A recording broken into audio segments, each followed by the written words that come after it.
नमस्कार. श्री स्वामी समर्थ सर्वांना. तर सोमवारी आहे कोजागिरी पौर्णिमा. कोजागिरी पौर्णिमा असल्यानिमित्तामुळे आपली एखादी कठीण इच्छा आहे, ती इच्छा पूर्ण होत नसेल तर मग एक पिंपळाचे पान आपल्याला घरी घेऊन यायचं आहे आणि मग त्या पिंपळाच्या पानाचा आपल्याला उपाय करायचा आहे.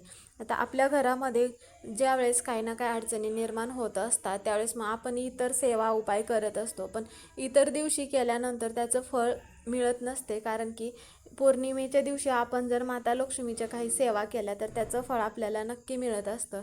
जर तुमच्या घरामध्ये पैशाच्या अडचणी निर्माण होत असतील तर त्यावेळेस तुम्ही मग एक पिंपळाच्या पानाचा उपाय करू शकता.